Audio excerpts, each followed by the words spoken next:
Mga puso, lokal nga panguluhan, ginalauman ang mas manubo nga quarantine classification sa Iloilo City kasunod sang pagnubo sang COVID cases. Swab test hindi na requirement sa mga inbound traveler nga fully vaccinated. Inigitutukan ni Zen Kilantang. Sunod-sunod na nga inadlaw nga nagapabilin sa 2-digit ang kaso sang COVID-19 kag talalupang duman ang amat-amat nga pagnubo sang kaso. Kahapon February 9 nakarecord ang Iloilo City Epidemiology and Surveillance Unit sang 56 ka panibago nga kaso. Una na nga ginanunsyo sang city government nga plano nila nga mag-apela sa Interagency Task Force nga ibutang sa mas manubo nga quarantine classification ang syudad. Apang suno sa alkalde, hindi na ini madayon bangod kampante ini nga manaog ng syudad sa Alert Level 2 status halin sa Alert Level 3 sa ikaduha nga bahin sang bulan sang Pebrero. Hindi na kay do nakita na panaog na gid man ang cases kag naka-anunsyo na ang IATF nga i-announce na nila ang bag-o nga mga classification by February 14.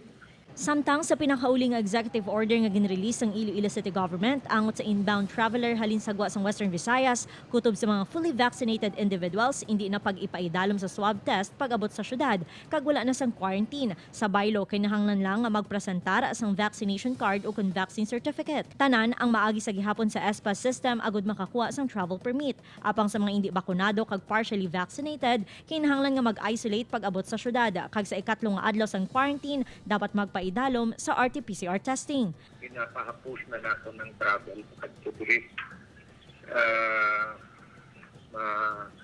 Matamat na ta balik sa normal. Pero may haraman yapon pabiyak sa aton nga iyo na pag-abot siya ng aton nga pasahero, may ginabatsyag siya. Lang siya, quarantine siya sa iya balay. Kag mapa-test man siya sa aton sa lapas.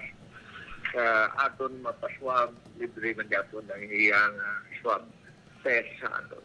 Samtang natala na nga mag-aabot sa buwas ang 10,000 doses ang Pfizer vaccines halin sa national government. Ini ang paggagamiton sa pagpangbakuna sa kabataan nga nagaedad 5 katuig tubtub 11 anyos nga sugura na sa Lunes. Upod kay Romel Porquia, Zen Kilantang, One Western Visayas.